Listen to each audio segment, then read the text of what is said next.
Bismillahirrahmanirrahim. Assalamualaikum warahmatullahi wabarakatuh. Selamat pagi, selamat siang, selamat sore, atau selamat malam bagi anak-anak yang memperhatikan video ini. Kita lanjutkan untuk pembahasan pada pembelajaran yang kedua. Pembelajaran yang kedua ini ada muatan pelajaran PPKN dan SPDP. Langsung saja untuk nomor 1 pada pilihan ganda. Contoh nilai yang terkandung dalam sila pertama Pancasila. Sila pertama bunyinya ketuhanan yang Maha Esa dengan simbol bintang. Nilai yang sesuai yang terkandung dalam sila pertama Pancasila adalah yang A, mengembangkan sikap saling menghormati, kebebasan menjalankan ibadah, mengakui memperlakukan manusia sebagai harkat martabat sebagai makhluk Tuhan yang Maha Esa, mengembangkan sikap menghormati dan bekerja sama dengan bangsa lain, mengakui persamaan derajat, persamaan hak dan kewajiban asasi setiap manusia. Yang membicarakan tentang agama itu hanya yang A, yang B tidak. Dia itu hanya manusia itu sebagai makhluk Tuhan yang Maha Esa, bukan berarti dia itu membicarakan tentang agama. Kalau ini jelas menjalankan ibadah sesuai dengan agama. Ini diatur pada sila pertama Pancasila, ketuhanan yang Maha Esa. Jadi jawabannya adalah ini A. Yang kedua, contoh nilai yang terkandung dalam sila kedua Pancasila.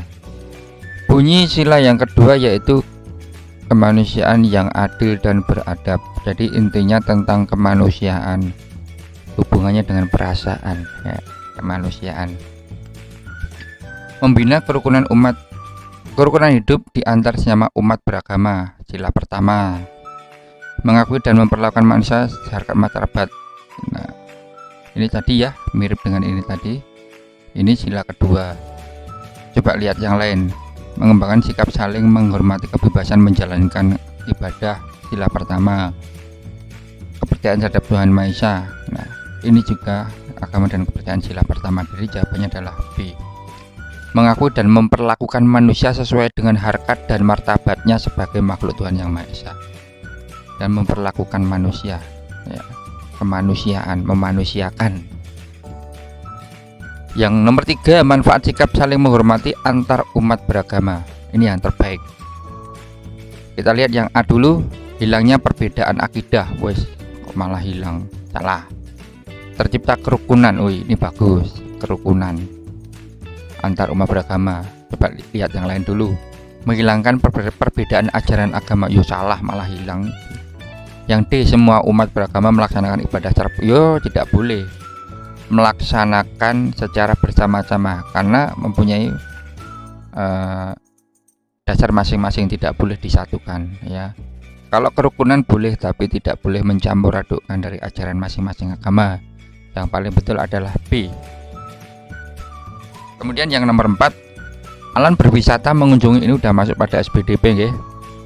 Mengunjungi sebuah candi. Alan kagum melihat ukiran berbentuk hewan, tumbuhan, dan manusia pada dinding candi.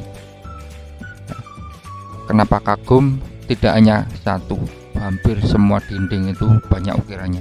Bapak saya juga kagum, udah bangunannya besar banget, ukir-ukirannya bagus-bagus, ya. Berdasarkan jenis patung yang dilihat, Alan disebut patung apa? Iya, patung relief, ya, patung relief, bukan patung lepas, ya. Kalau lepas itu tidak ada backgroundnya, tidak ada yang apa nempel di, kalau di relief itu jelas dia itu sedang di mana itu tahu. Ada gajah itu di sawah, itu sampingnya dikasih itu apa namanya, ukir-ukiran bentuk seperti di sawah, di hutan, atau di mana jelas. Kalau lepas itu tidak, kayak patung kuda, patung jerapah, patung apa, itu berdiri sendiri. Kalau kita lihat itu menceritakan di mana kita nggak tahu. Kalau relief ada ceritanya nanti. Kemudian nomor 5, Budi berencana membuat sebuah patung dengan menggunakan bahan di sekitarnya. Bahan di sekitarnya ini membuat patung dengan mengubah bentuk bahan dengan mudah. Kalau yang mudah itu otomatis yang lunak, ya. Kalau yang keras sih bisa, tetapi yang namanya mudah itu yang lunak. Manakah yang lunak? Jadi mau nih sabun, ini lunak, tanah liat lunak, ya. Yang semen juga itu cor, hanya saja yang itu banyak beli dulu ya. Kalau sabun ya beli, tapi ya murah lah katakan, tapi lebih mudah, dengan kata-kata lebih mudah. Semen kalau ngecor kamu buat itu cetakannya itu juga susah ya. Yang mudah itu 3 dan 4, sabun dan tanah liat. Jawabannya adalah C. Kemudian yang B, dasar negara Indonesia. Jawabannya adalah Pancasila. Tidak usah bawa tulis ya, jawabannya Pancasila. Kemudian yang kedua, nilai ketuhanan sebagai pernyataan bangsa Indonesia sebagai bangsa yang titik-titik bukan ateis. Ateis itu tidak beragama, berarti bangsa yang beragama atau religius. Jawabannya itu religius. Nomor 3, patung merupakan jenis karya titik-titik. Kalau patung itu jenis karya 3 dimensi ya, karena memiliki panjang, lebar, dan tinggi ya.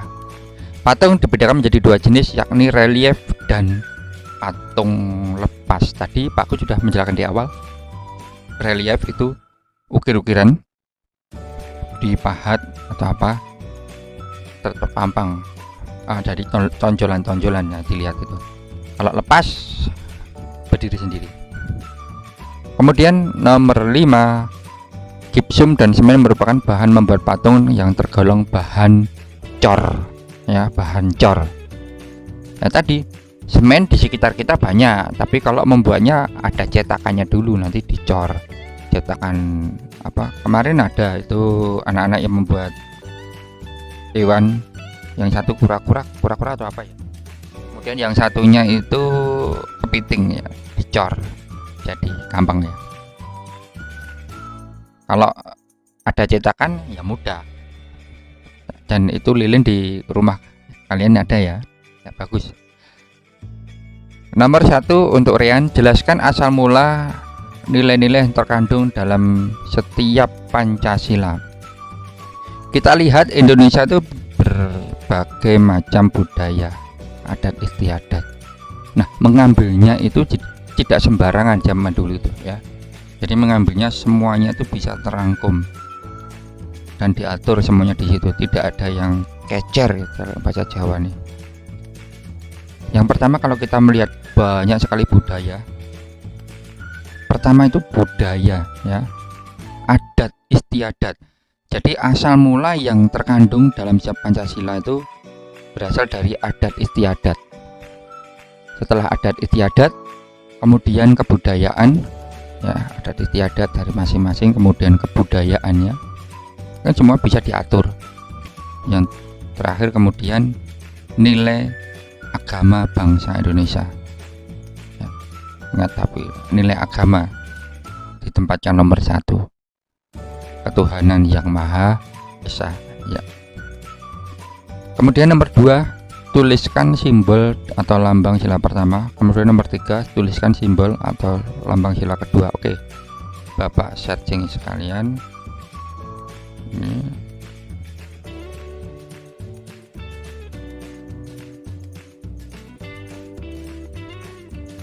Nah, ini sudah Bapak buka.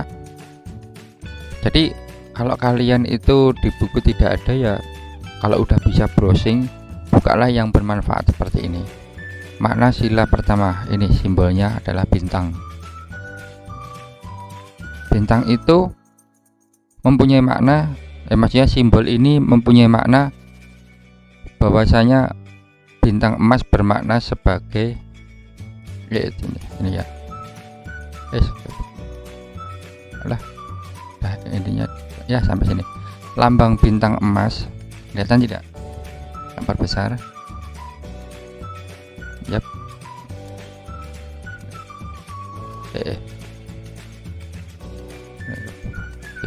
Nah, kelihatan ya?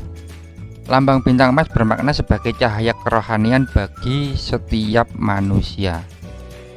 Sedangkan latar belakang warna hitam di bawah lambang bintang emas melambangkan warna alam atau warna asli yang menunjukkan Tuhan sebagai sumber dari segala sesuatu di dunia. Jadi sumber, Tuhan menciptakan semuanya yang ada di bumi bahkan semesta alam ini semuanya. Jadi itu ya, coba ya tuliskan simbol atau lambang sila pertama Pancasila.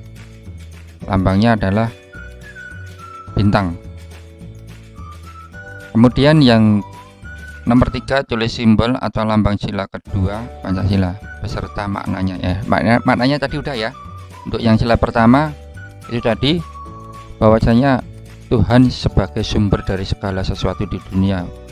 Bahwasanya lambang bintang emas ini bermakna sebagai cahaya kerohanian bagi setiap manusia. Kemudian yang kedua, menjawab pertanyaan yang nomor 3, ini rantai kelihatan kalau diperbesar ada yang kotak, ada yang bulat. Ternyata ini mempunyai makna. Bahwasanya yang kotak ini maknanya adalah laki-laki, yang bulat itu perempuan, saling bersatu ya. Kita lihat lambang Pancasila adalah rantai yang tersusun dari gelang-gelang kecil. Makna dari rantai itu menandakan hubungan manusia satu sama lainnya saling membantu ya. Bukan saling bergandengan, tapi saling membantu, intinya itu. Lambang rantai pada sila kedua terdiri dari mata rantai segi 4. Nah tadi udah aku jelaskan, yang segi 4 ini laki-laki, mata rantai perempuan, yang lingkaran itu tadi perempuan. Sehingga sesama manusia harus saling membantu satu sama lain, tidak membeda-bedakan ya. Itu. Nah untuk yang sila pertama kedua cukup nggih. Bapak kembali ke soal tadi.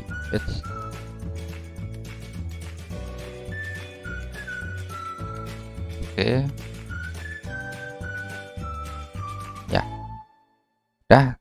Untuk nomor 4, mengapa patung lepas disebut sebagai karya seni 3 dimensi? Jelas, patung lepas itu tidak terikat oleh latar belakang, jadi dia berdiri sendiri. Ceritanya bagaimana, kita juga bisa hanya menerka-nerka, kelihatannya dia kuda sedang marah atau kuda mau lari kan, tapi kalau ada latar belakang cerita itu tahu.